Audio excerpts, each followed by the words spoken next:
Gracias por acompañarnos en este programa Acceso Directo, y créanme que pues muchos dicen amar y querer a Mérida. No dudamos que amen y quieran a Mérida, ¿verdad? Y nuestra hermosa ciudad, la transformación que ha tenido a través de los siglos, es una ciudad ya antigua. Y qué interesante y qué más que platicar con el arquitecto Enrique Abreu Pérez, arquitecto investigador sobre todo de la transformación de Mérida.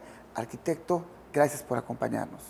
Al contrario, Freddy, un gusto participar en este espacio de expresión, y pues nuevamente agradezco tu invitación a este programa. Arquitecto, la definición de ciudad. La definición de ciudad, contemplo la ciudad como un ente vivo en el cual se desarrollan e interactúan los seres humanos, y que conforme va avanzando el tiempo, pues paulatinamente va evolucionando. Entonces yo concibo la ciudad como un organismo vivo.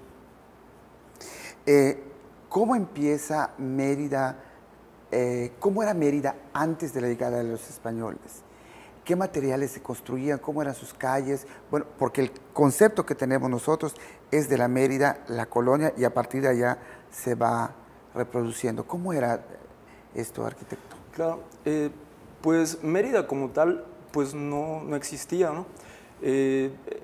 Mérida hace mucho tiempo se llamaba Ixcancijó, que luego posteriormente se cambió a To, y luego posteriormente se cambió a Mérida.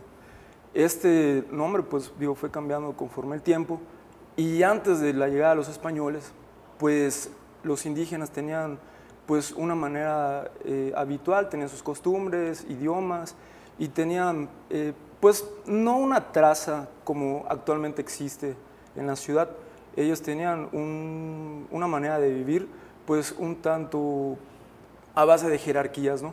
Mientras que los de más rango vivían en casas de piedra, la gente, pues, normal, por así decirlo, vivía en casas que aún podemos ver todavía en ciertas regiones de la localidad, a base de bejuco, forrado con este material con tipo lodo, tipo barro, para que fuera una casa, pues, completamente fresca, ¿no?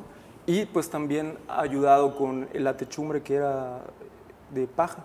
Entonces la paja por lo menos tendría que tener 45 grados de inclinación, para que también con las lluvias y todo, pues no cayera al interior del recinto, ¿no? Entonces está muy interesante. Interesante, 45 grados, o sea. Por lo menos 45 grados. Y de ahí puede ser 60 o incluso más, ¿no?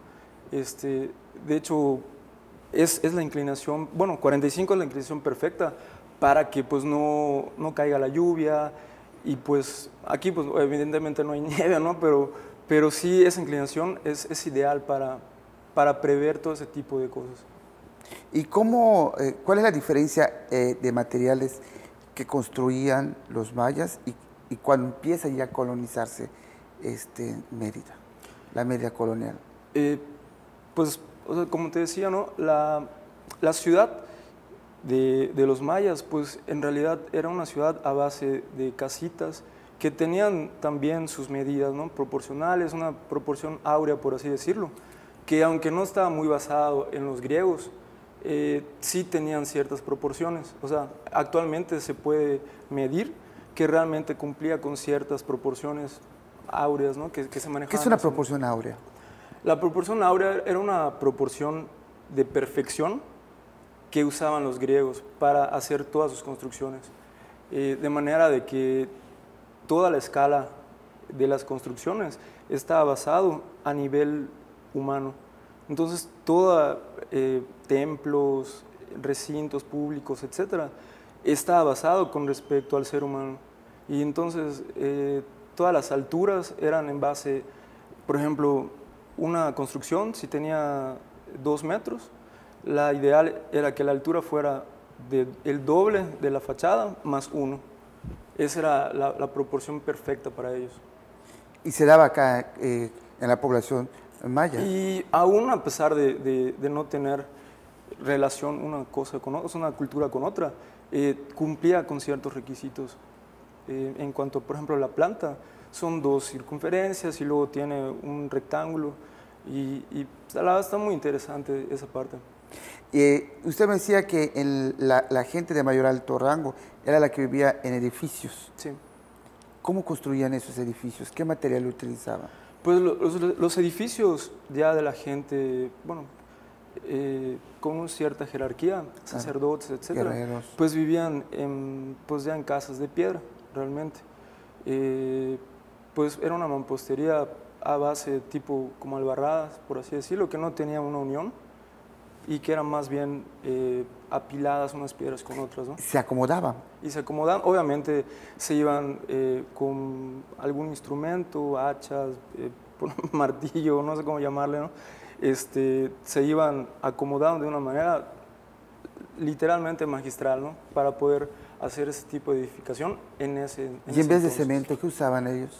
Pues aquí afortunadamente la piedra calcárea es una piedra que es como amalgama, entonces unida con el agua y con otros elementos hace que sea un poco chiclosa, por así decirlo, ¿no? Entonces hacía que pegara, pero no tanto como el cemento. Cuando vienen los españoles, ándale, pues empieza una transformación, ¿no? Porque yo lo veo desde el punto de vista, es un shock para empezar cultural.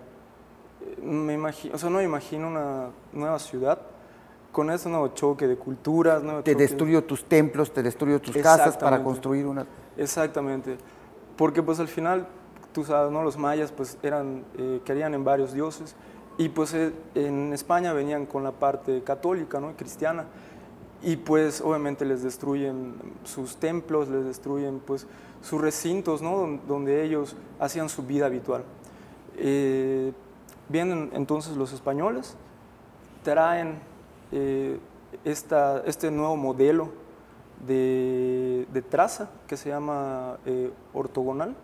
Nos vamos a un corto comercial, arquitecto, y vamos a hablar cómo se diseña el modelo de la Mérida del centro. Regresamos. Gracias.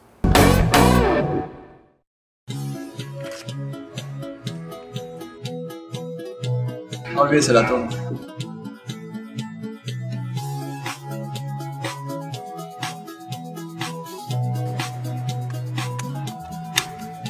Si vamos por una pizza.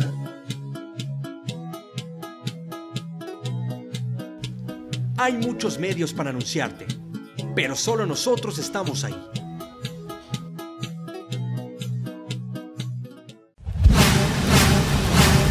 Otoño Cultural 2015, del 18 de septiembre al 11 de octubre. Espectáculos gratuitos de teatro, música, danza y artes visuales. Únete a la mayor fiesta de arte en el Centro Histórico. Festival Anual de las Artes Otoño Cultural 2015. Gobierno del Estado, comprometidos con tu bienestar. Con tu bienestar. Si tú sientes que te duele el cuerpo demasiado, hay un virus nuevo y chikungunya lo han llamado. Chikungunya es contra lo que huya. Chikungunya es contra lo que huya. Ponle una barrera, chikungunya, haz que huya. Llegó la temporada otoño-invierno a US Polo, con nuevos estilos y modelos en donde también consentimos a los más pequeños con nuestra línea Kids. Ven a visitarnos en Plaza Altabrisa, a un costado de los cines. US Polo piensa en toda la familia.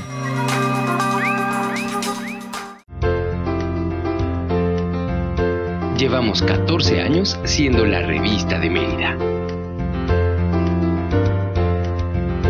Siempre original, puntual e interesante, Zona Luz.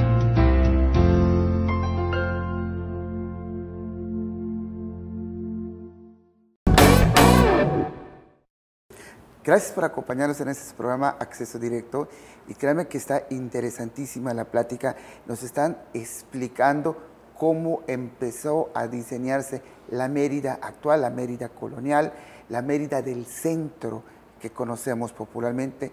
Y para eso estamos platicando con el arquitecto Enrique Abreu Pérez, investigador de la transformación de Mérida. Cuéntenos qué modelo, en base a qué modelo se empezó a construir las calles, los edificios en el centro histórico, arquitecto.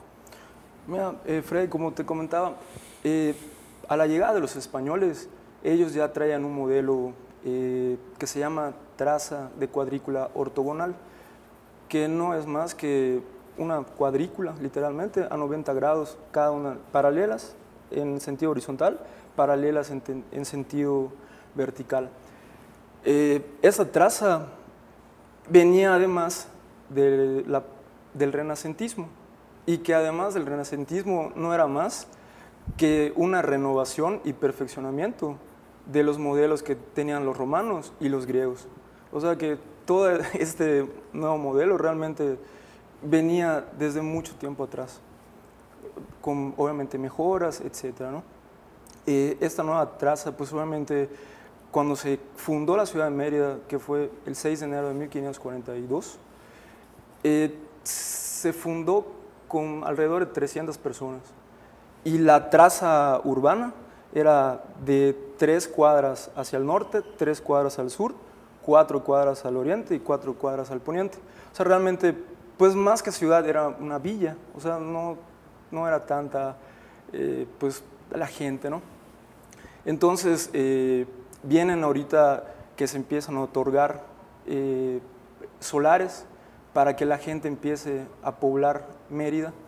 Estos solares, pues obviamente venían ya sea por el gobernador o por enmienda incluso de Francisco de Montejo, que se le daba a las instituciones y se le daba también a los conquistadores. Realmente les regalaban las tierras para que pues pudieran habitar Mérida, ¿no? Pero pues digo, tampoco todo fue color de rosa, ¿no? Pues obviamente pues el clima, la falta de riqueza, como en el centro del país, ¿no? Que pues tenía minas de oro, de plata. Bueno, aquí realmente el sur del país era una zona pobre, o sea, entonces los españoles que vienen empiezan a ver esta escasez o carencia de ciertas comodidades y empiezan incluso a salirse de la ciudad. Entonces el gobierno empieza a tomar medidas para poder que la gente, que fuera atractivo, ¿no? Entonces obviamente, ¿qué fue lo primero? Que matrimonios, procrear hijos, dar incluso hasta licencias, ¿no? Para que hubiera más auge, hubiera más posibilidades de potencializar esa población, ¿no? Incluso hasta se llegó, hay un término que se llama landa, que es donde el obispo da consentimiento para que entre familias se puedan casar. Era tanta la desesperación que pues se llegó a eso, ¿no? Una vez que ya está el trazo de la ciudad, obviamente... Este trazo cuadrícula octagonal. Ortogonal. Octogonal. Ortogonal, sí. Exactamente, que era la traza original de la ciudad, ¿no? Entonces, conforme va pasando el tiempo, todas las casas de esta primera etapa, que estamos hablando del siglo mediados del 16, 17, empiezan con una planta, un solo nivel, y doble crujía en L. Una crujía donde estaban todas las habitaciones paralelas a la calle y una secundaria que quedaba a los costados del terreno, ¿no? Y obviamente con la arquería, donde todo el concepto o el complejo era de arquitectura mudéjar. Y esta arquitectura mudéjar viene de una palabra árabe que se llama mujans, que significa doméstico o domesticado. Entonces, y que hace referencia a los musulmanes que vivían todavía en territorio de cristianos. Exacto. Entonces tenemos influencia griega, romana, la renacentista y árabe. Sí. ¿Dónde se deja ver la influencia romana en Mérida? Porque ahorita nos acaba de explicar usted la influencia directa árabe. Sí. ¿Dónde? Y la renacentista. La renacentista viene desde los griegos y romanos, que son lo de los planos que te decía. O sea, esa traza ortogonal era una renovación o perfección de lo que venían de griegos y romanos. Luego, esto viene del Renacimiento. Cuando se empiezan a construir las casas, entonces adquieren esta nueva arquitectura que ya se mezcló con la parte árabe, que es la mudéjar, pero que también es combinación entre española, que tenían los campos, estos patios centrales, etcétera, etcétera, ¿no? A finales de 1600, un gobernador que no recuerdo el nombre, empieza con la construcción en 2 niveles. Entonces empieza a modificarse la imagen del centro histórico. En 1600 se empiezan a hacer la construcción de 2 niveles. 1647, si no mal no recuerdo. Gobernador Flores. Entonces, este gobernador Flores en 1647 da permiso para las doble plantas. Doble piso. Es cuando empiezan los balcones. Cuando empiezan los balcones, entonces empieza un tipo de arquitectura diferente a lo que se estaba haciendo hasta ese entonces. Y obviamente le empieza a dar un ambiente pues más romántico tal vez a la ciudad, más imponente también, porque una casa de 2 niveles pues también le da cierto riqueza espacial, ¿no? Entonces vemos la primera parte pues viene con toda esta influencia griega, romana, renacentista, y la segunda parte es que me dice usted en 1647 cuando se empieza a hacer la Mérida, por decir, de 2 pisos. De 2 pisos, exactamente. Entonces, la catedral y todos estos monumentos históricos es de la primera parte. Es de la primera parte. De hecho, hay un dato muy curioso de la catedral que, como todavía estaban, imagínate bueno, no puedo decir nombres, ¿no? Pero imagínate una empresa de paquetería que lleva los planos y por alguna extraña razón intercambian. Y aquí llegan los planos de la Catedral de Lima y a Lima le llegan los planos de la Catedral de Mérida. Entonces, la catedral que tenemos en la actualidad realmente pertenecen a la ciudad de Lima. Nos vamos a un corte comercial y regresamos para hablar de la transformación de Mérida, Yucatán. Si tú sientes que te duele el cuerpo demasiado, hay un virus nuevo y chikungunya lo han llamado. Chikungunya, espántalo y que huya. Chikungunya, espántalo y que huya. Ponle una barrera, chikungunya, haz que huya. Otoño Cultural 2015, del 18 de septiembre al 11 de octubre. Espectáculos gratuitos de teatro, música, danza y artes visuales. Únete a la mayor fiesta de arte en el Centro Histórico. Festival Anual de las Artes Otoño Cultural 2015. Gobierno del Estado, comprometidos con tu bienestar. El sabor y la exquisitez no solo se debe mirar, sino degustar. Venga y disfrute con nosotros en Sabor a Tradición. Véanos también en su computadora, teléfono y Smart TV. Solo ingrese a alfredorosadoproducciones.com. Sabor a Tradición, los lunes a las 6 de la tarde, aquí en Comunique Channel. Llegó la temporada otoño-invierno a US Polo, con nuevos estilos y modelos, en donde también consentimos a los más pequeños con nuestra línea Kids. Ven a visitarnos en Plaza Altabrisa, a un costado de los cines. US Polo piensa en toda la familia.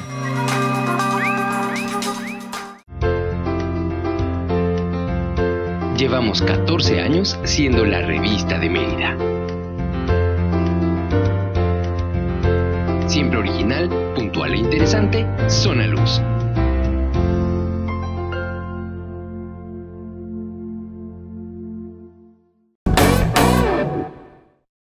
Gracias por acompañarnos en este programa Acceso Directo.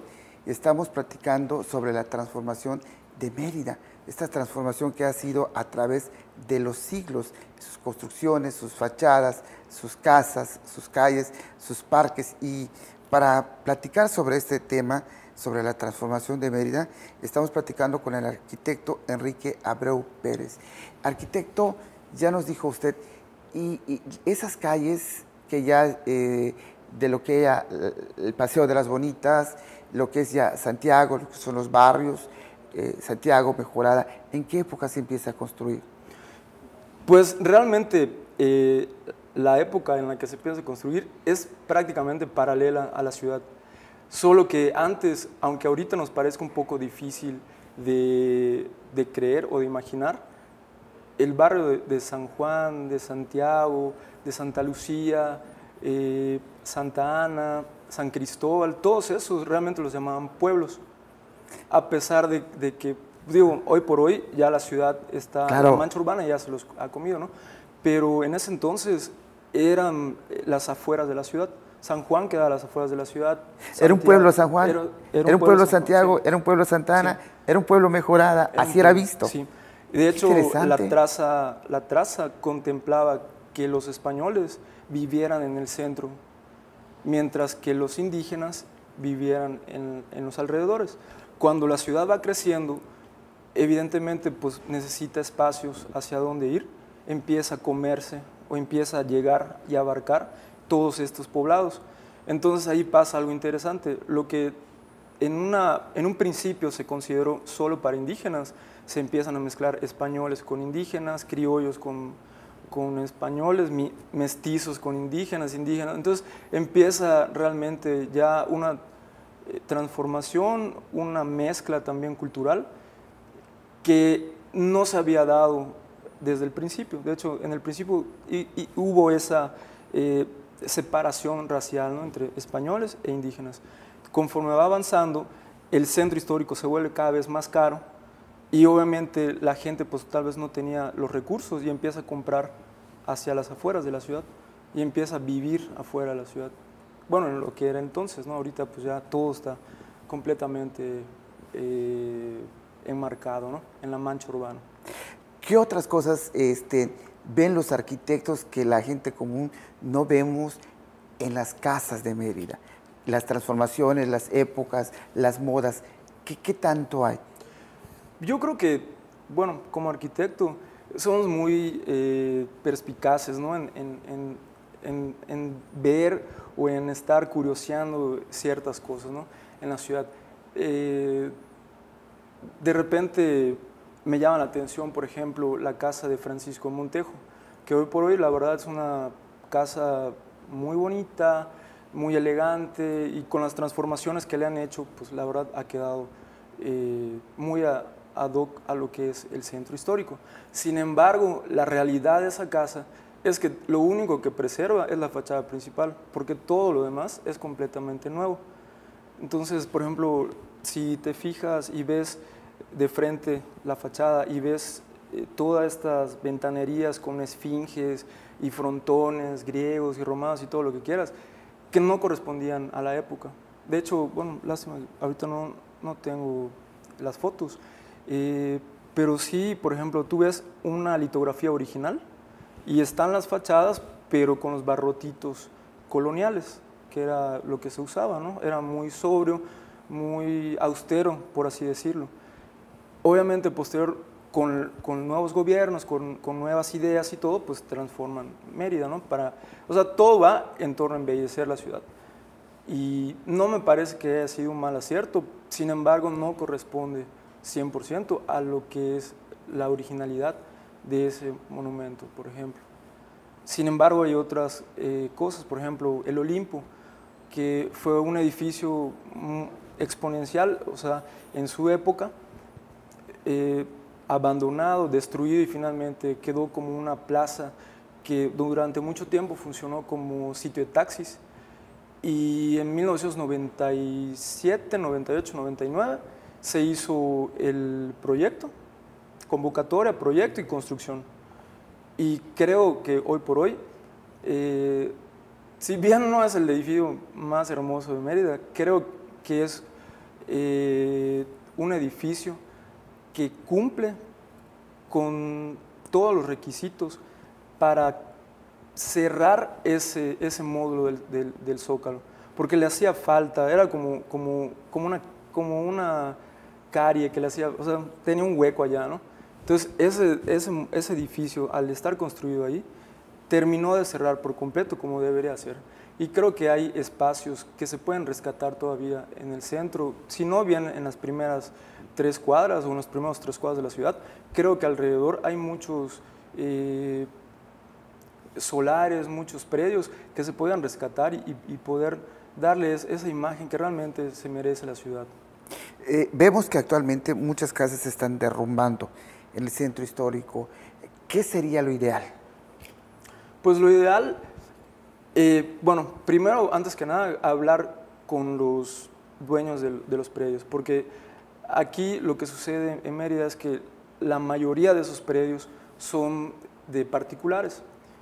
Entonces es un tema un poquito tanto difícil, porque bueno, si yo como propietario de un predio no tengo los recursos para darle mantenimiento, para hacer ciertas adecuaciones y dar una imagen a la ciudad, pues bueno, creo que ahí valdría la pena que inversión gobierno privada pudieran unir fuerzas y poder sacar, aunque sea un proyecto piloto, algo se ha hecho, o sea, de hecho el rescate de fachadas con pintura, el gobierno te da mano de obra y tú pones el material o viceversa. Entonces, digo, sí se han implementado programas para rescatar el centro o casonas, ¿no? El caso de la ermita, o sea, bueno, a mí la ermita me parece increíble todo lo que han hecho en esa zona. Y pues desgraciadamente o afortunadamente la inversión pues ha sido extranjera. Mucha gente... Igual en Santiago. Lo mismo en Santiago, lo mismo en San Juan, o sea, ya se ha dado como boom de gente extranjera, que puede ser americana, canadiense, incluso europeos, que vienen, compran predios y los restauran. Y de verdad, o sea, han hecho rescates de obra de arte, literalmente. Se han dejado unas casas hermosas. Sí. Entonces, igual... vemos que parte de las construcciones están volviendo a rescatar la ecología. Exactamente.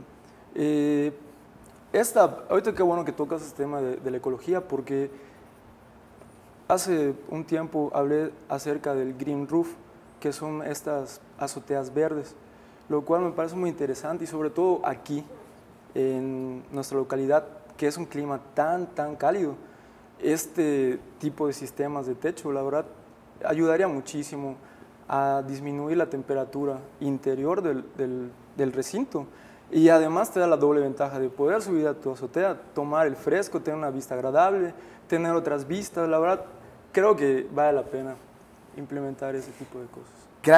Gracias arquitecto por esta plática sobre la transformación de Mérida y gracias a usted por acompañarnos.